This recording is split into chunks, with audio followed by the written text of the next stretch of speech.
Okay, good morning and welcome to our Erev Shabbat Parashat class, Parashiyot, Hukat-Balak, a double parasha this Shabbat.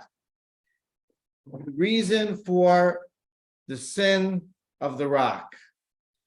It's hard for us to even say the word sin when we speak about Moshe Rabbeinu and Aharon, his brother, HaKohen, the leaders of our nation, Moshe Rabbeinu, the greatest prophet who ever lived, and to try to judge a wrongdoing of theirs is way beyond us.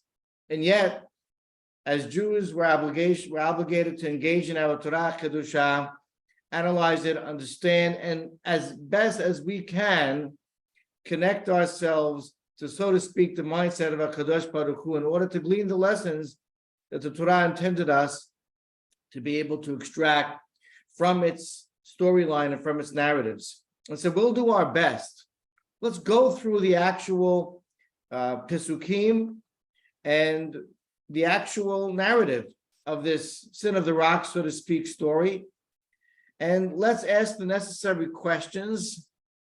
And then perhaps from the numerous interpretations we'll give, we'll come out with insights, not just as to why HaKadosh Baruch Hu punished Moshe and Aharon, but also what God wanted us as a nation to be able to be inspired from that scene then and now.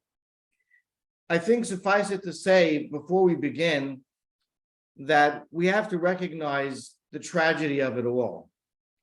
The absolute unthinkable result that Moshe Rabbeinu, who led the people from Mitzrayim itself to Yetziat Mitzrayim, through the desert, who had to tolerate and endure their sins, and for that reason was part and parcel to the stall of an extra 39 years in the desert, who took it all, the man responsible for bringing down Torah from heaven, the man with all his might and every ounce of love in his body wanted to enter Eretz Yisrael. It's that man. It's our rabbi. It's the greatest prophet of all time that was denied entrance to Eretz Yisrael. Just to think about that in terms of justice, not knowing it's from HaKadosh Baruch Hu, we would think that this is completely unjustified and something that Moshe Rabbeinu received undeserving of him, and really something that we would look at, if not for Torah Kedusha, and think that he got the raw end of the deal, something that he certainly did not earn, quite the contrary. However, we know it's from HaKadosh Baruch Hu, and it's our obligation to look at it and find what we can in terms of reasons. So here we go. It says that Am Yisrael came to Midbar Sin in the first month, which is Nisan. We also know that this is a skip of about 38 years, where history is not really discussed in the Torah, from the second year of the Midbar to the 39th year of the Midbar. Due to the Hetem and Agilim, Am Yisrael lived throughout that course of years, and yet there isn't much to speak about in terms of the events of those 38 years. And Miriam Hanevi'ah, also the sister of Moshe and Aharon, passed away, and she was buried there. We'll pick it up from Perek Kaf, chapter 20, Pasuk Bet. Torah tells us, the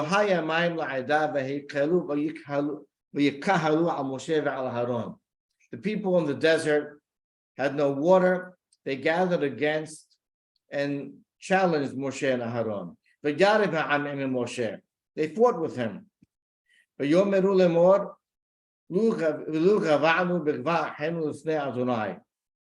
In their confrontation, they opened up by saying, it would have been better for us to die with our brothers, the past generation who passed away in the desert, and had their fate as well, instead of suffering over here. And here are their contentions. Pasuk Daled Valama Habetem et Kahal Adonai L'Hamidbar Hazeh Lamut Shama Nahnu B'Eidenu. Number one, why have you brought this Kahal to this desert to die here? Us and our children Pasuk He, ולמה העליתום למצרים להביא אותנו למקום הרע הזה ומקום זרע ותנה ורחם ורמון ומים עין לשתות. And why have you brought us out of Mitzrayim to bring us to this evil place, a place that we cannot plant, the fruit doesn't grow, and of course, there is no water for us to drink. The Mefarshim look at these contentions as two, and many of them say one is against Moshe Rabbeinu, as if to say that things could have been different than being in this desert right now, and the second against HaKadosh Baruch Hu himself, in terms of the great miracles that brought us the exodus of Egypt, questioning that itself. Now, of course, once again, we read through the Torah, read this and say, well, oh, not again. But that would be incorrect and inaccurate. This is a new generation of people. The last complaint we heard was 38 years ago. We don't know much of what happened in between. And this is a generation that grew up in a desert, and here they are now as adults with children of their own and grandchildren, and they're suffering without water. So judge them we will not. Surprising perhaps, but certainly a very tense and difficult moment. And we can say that they're making a mistake because the obvious reaction of Hashem and Moshe Rabbeinu. In any case, we'll leave this as two contentions, once against Moshe's leadership, and the other against the actual original decision-making, so to speak, of HaKadosh Baruch Hu. So what happens? Well, Moshe and Aharon come to Ohel Moed and in prayer, and they see they're surrounded by the presence of God. Pasuk Zayin, Hashem begins to speak to Moshe directly and says in Pasuk He, Kachat hamateh v'hacheret ha'edah ata v'Aharon achicha. Take the staff, gather the people, you and Aharon, v'dubartem el hasela la'anehem v'natan memav. Speak to the rock in front of them in their presence, and it will give its waters. Its waters. And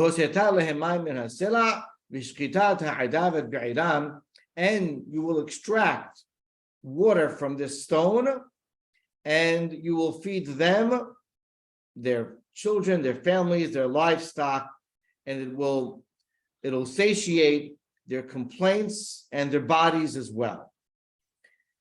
What happens? Like God said, he took the staff. Pasuk Yud. They indeed gathered the nation as God commanded around the stone, this rock. And they said to them as follows: Hear ye, listen, you rebellious ones. This is a rhetorical question. From this stone, nosi, can we bring water out? Is it possible to do? And with that, the next pasuk, they went into action. Moshe individually, it says, Vayarem Moshe et yado, vayachet hasera memateu pa'amayim. Moshe lifted his hand and he hit the rock twice with his staff. Vayesiu mayim rabim v'teshet ha'adav iram. Great amount of water emanated from that stone, flowed out, and he quenched the nation who were at that point famished without water. Pasuk Yud Bet is the unfortunate reaction of HaKadosh Baruch Hu and the fate of Moshe and Aharon. V'yomer Adonai Moshe v'Aharon la ya'an lo he'emantem bi lahakdisheni la'anei bnei Yisrael, because you have not believed in me, could barely say these words, to sanctify me to the eyes of the nation. And therefore you, tragically, sadly, will not bring this nation to the land that I'm giving to them. Wow. Where do we begin with asking questions? Let's try to touch upon some of the blatant ones. First of all, Hashem told Moshe Rabbeinu to take a staff, to take this mateh. And then he told him, V'dibartem el hasela, and speak to the stone. Well, then why take the staff? if you're only speaking to the stone? That's a question on the command of God. Let's ask another question. Hashem said, when you speak to the staff, to the eyes of the nation, V'natan memav, it'll give its waters. What in the world are the waters of a stone? What does that mean, give its waters? Do stones store water? What is that supposed to mean? It'll give its waters. Number 3, Moshe, of course, and Aharon were punished because of their course of action. Their course of action included an actual first words and then action. The words were, as we just read, "Hear, O rebellious ones," and the action was lifting the staff and hitting the stone. Now, you can already in your mind reflect upon some of the traditional explanations that you've been given, but neither sounds very egregious, because indeed it's appropriate, seemingly, to call them rebellious ones, because they were rebelling against both Moshe and Hashem, according to the way we presented it. And hitting the stone, even if it's an error, is that such an egregious sin to warrant such a difficult punishment and consequence? And finally, we'll ask, and this is definitely not the exhaustive list of questions, because there are much more, but we'll ask a 4th question, and that is the response of HaKadosh Baruch Hu. Lo ha'emanten bi, you didn't believe in me. He's speaking to none other than Moshe and Aharon. You didn't believe in me to sanctify me. How are we to understand such a charge to Moshe Rabbeinu? So we're going to, there are many commentaries. Ibn Ezra himself quotes many of them. You can open up any of the traditional Sefarim and find 9, 10, 12, at least different Perushim on this episode. We're going to touch on 3 quickly and then 3 more in depth and see where we go. The ones that you're more familiar with are indeed the ones as well that some of the other major commentaries are not satisfied with and attack to some extent. Of course, Rashi's, we know, Rashi says that they were not supposed to hit the stone, they were supposed to speak to it. They hit it the first time, small amount of waters came out. They hit it a second time, and it flowed water. According to Rashi, then, there's a lot of analysis to be said about Rashi's comment, but just basically, the punishment would be the fact that they disobeyed the orders of God. It seemingly would have been a greater Kiddush Hashem just to speak to the waters, and hitting them minimized the miracle. Of course, one of the contentions that Ramban and others on Rashi is that, well, in that case, why even take the staff? What's the purpose of the staff? Perhaps Rashi had an explanation to that. He did not give it to us. The Rambam in the Moreh Nebuchim speaks of the way which Moshe and Aharon addressed the nation and their language. Shim'una hamorim, listen, you rebellious ones. The truth is, who asked them to talk? Hashem didn't ask for that introduction. And the Rambam takes a tract that he's taken before in the Chumash, and he claimed that this is the only flaw. Well, it's pretty great to say that about any human being, to have only one flaw. And he says the flaw of Moshe Rabbeinu was, as demonstrated once before at least, was anger. And here, because he called them rebellious ones, to some extent, from our standards, that wouldn't be anger. We justify Moshe's his harsh words to the nation. But the Rambam says that on the standards of Moshe Rabbeinu, that was anger, and that was inappropriate, and that was not a Kiddush Hashem, and therefore he was punished. Again, the Ramban and others have contentions against the Rambam's approach. And Rabbeinu Hananel, less known, but quoted by the Ramban, which he happens to favor more than the other aforementioned commentaries, is very specifically analyzing the words that Moshe Aharon spoke in telling the nation, Hamin hasela hazeh nosi, with a nun, nosi lachem mayim. Are we able to extract water from this stone? And therefore, that word we, that grammatical form, nosi lachemayim, gave the impression, perhaps, as Rabbi Hananel, that this great supernatural miracle was somewhat due to the powers and abilities of Moshe and Aharon as well. And that was certainly the opposite of a Kiddush Hashem, and minimized the ability and did not accomplish the purpose and objective of this presentation of Hashem, and therefore they were punished. Those are three that we're touching upon briefly. First two well-known, the second one known because it's quoted by the Ramban. Three other approaches I would like to offer this morning take into account a lot of the questions that we ask, and perhaps shed light even more so on what exactly went on over here in this story. Let's figure out the Sforno, who offers us a very comprehensive explanation, who tells us, well, you know, the act of water from the stone, the presentation that HaKadosh Baruch Hu wanted Moshe and Aharon to offer the nation, had to have addressed their two issues and show them their wrongfulness in them. If they were indeed challenging Moshe and HaKadosh Baruch Hu, somehow this miracle was to reverse their challenges, so to speak, to override their contention, to show them where they were wrong. And unless they followed the instructions precisely, then that wouldn't happen. And so says Forno, that there are three different types of miracles that we see throughout the Chumash and Tanakh. One is a miracle that happens through natural means. And it's a miracle, however, that's nistah. It is more hidden, and we don't always recognize it.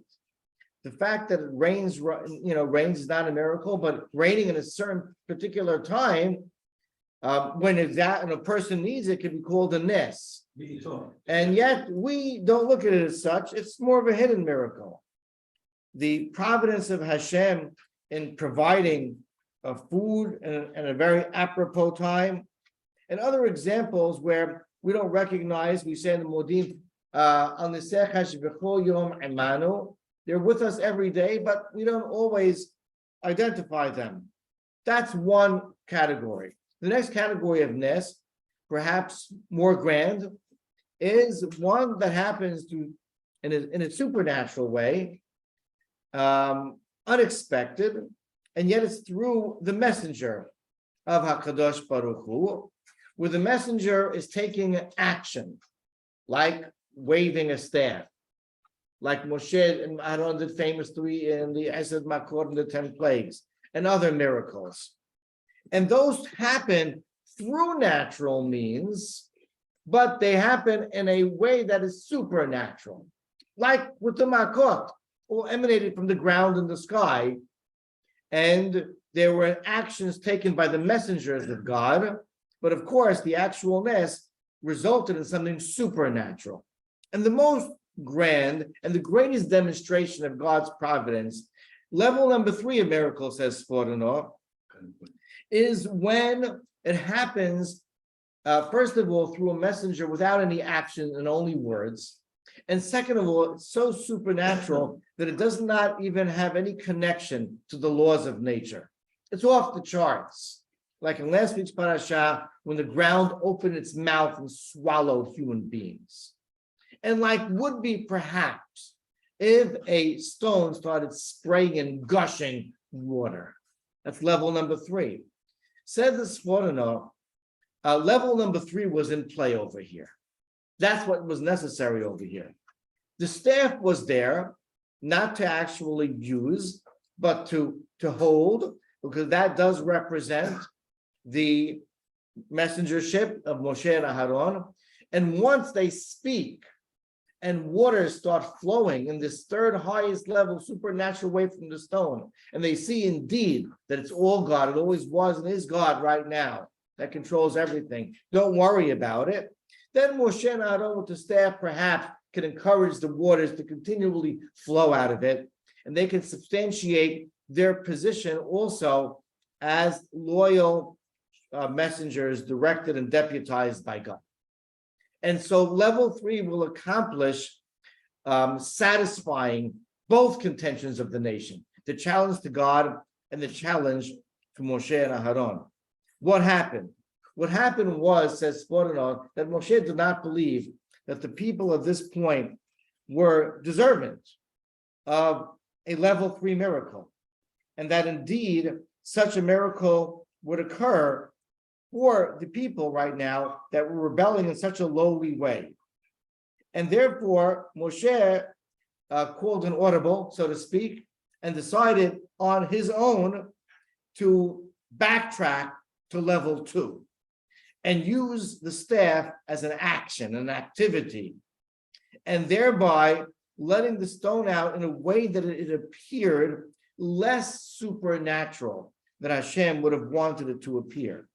And for that reason, Hashem told Moshe afterwards, says Sporonov, Ya'an lo he'emanten bi. Lo he'emanten bi, you didn't believe in me. In other words, you didn't believe that my will was truly, despite how inappropriately the people were acting, that my will was really to perform this miracle in the most supernatural way, yes, on their behalf. That was my will. And that was therefore the capability at that point for that to occur. And because you didn't do that, you did not reverse the Chilul Hashem of the nation and create a Kiddush Hashem. Very comprehensive and answers many of the questions. The Emek Davar takes a combination of a few written by the Nesiv, who quoted it many times in this class before, a combination of a few of the commentaries we mentioned. And he says that, in the future, when they're going to have lack of food and drink and lack of water, they're going to engage in something called a national Ta'anit Sibur, is a national fast. A national fast includes two elements. One is where the elders and the leaders and the wise men, Hachamim, get up in front of the nation and they inspire them with words of musar, with words that turn them back towards HaKadosh Baruch Hu in hope and prayer. And the second element and step is where the nation therefore are inspired to pray, and they do pray in a wonderful, massive Ta'anit Sibur in a fast day, but that includes national prayer. That was supposed to be mimicked. In fact, the paradigm for that, those many future events, was to occur right here and now, says the Emek Davar. And he says, in fact, that this stone was nothing new about it.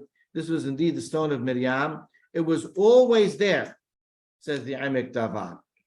And Moshe Rabbeinu, what he did is not follow the instructions properly, according to the Emek Davar.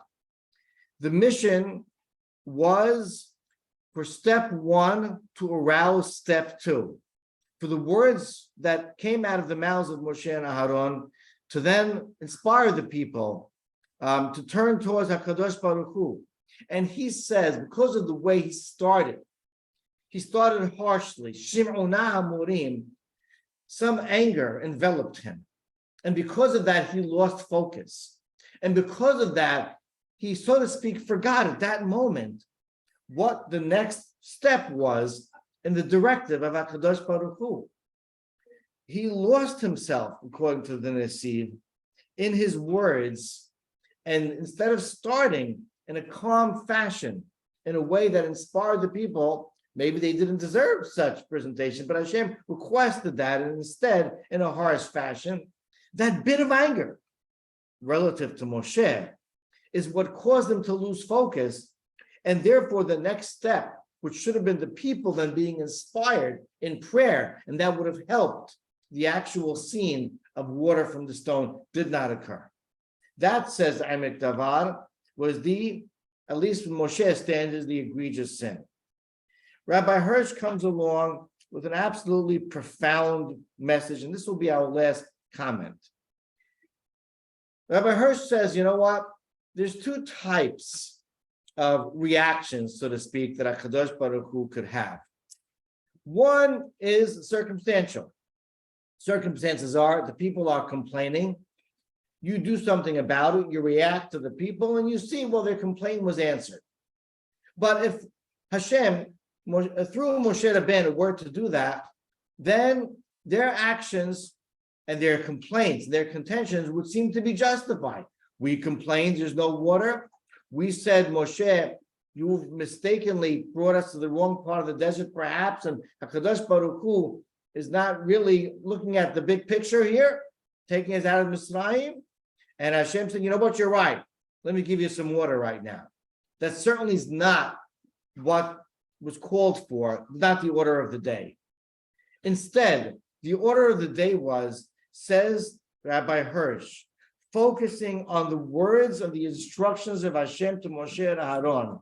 And that was, take the staff, speak to the stone, v'natan memav, its waters.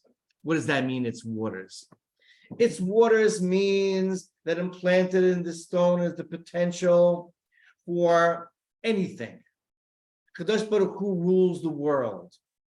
And therefore, does this stone have water? Not according to us, it doesn't, but according to God, it does.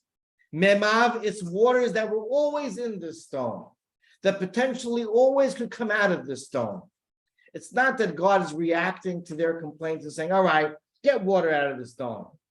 It's to tell the people, you know what? You wrongfully complained. You lost sight of the big picture. You didn't understand that God has this. He's got it. There's water. There's always been water in this stone. Yes, yeah. The potential was always there. Moshe, says that Kadosh Baruch Hu, I want you just to speak to the stone and say, Mr. Stone, show them. Show them they were wrong. Show them you always had the water. Show them the potential was always there. Show the people that under the guidance of God, that one can dismiss all worries from his mind, as Rabbi Hirsch beautifully puts it. And be confident that there's nothing to worry about whatsoever. And know that HaKadosh Baruch Hu knew then, now, and in the future what he's doing. There's nothing to question. There was never anything to question. Yes, the staff, says Rabbi Hirsch, is a representative symbol. And by the way, that staff was in retirement, he says. The last time that Moshe Rabbeinu had to take out that staff was 38 years ago. And now it's been an Ohel Moed, sitting there. Take it out of retirement, hold it with pride, show them that you are my messenger. But as my messenger, I want you to very carefully understand the instructions. From my perspective, they may not deserve it, but I want to get them to get this point, and they will get it. And that is, speak. Tell the stone, show the people that you have water. That water is where you don't think it is. The help of God is not really apparent in the way you picture the help of God to be. HaKadosh Baruch Hu brings his assistance in different packages that we don't always get, that we don't always understand. And yet it's there. It always was there. The potential can come out at any time. I need them to understand that point. And that was the flaw, according to Rabbi Hirsch, of Moshe and Aaron at that moment. And that, on our standards, would not call for such a punishment. But the standards of the great Moshe and Aaron, not being able to produce that level of Kiddush Hashem, unfortunately, produced that consequence for our great rabbis and our leaders. With all these commentaries, we see, as usual, the richness and the depth about Torah Kedushah, and perhaps many of them can coexist as to the reasons and explanations for these stories. It also showed us how much we have to analyze text and be sensitive to Peshat in order to extrapolate some of these answers. But beyond everything else, these lessons from the commentaries in this very difficult episode teach us that HaKadosh Baruch Hu, in those historic days of the desert, was always there, painted a larger picture that was not always understood, not only by the nation, but sometimes even by Moshe and Aaron. And in retrospect, in hindsight, we can look at that and take that as a lesson for our lives and understand indeed that HaKadosh Baruch Hu always, even when it doesn't seem to be, has water in the rock that is ready there for us to drink and quench our needs. Baruch Adonai Le'olam. Amen v'amen. Shabbat shalom.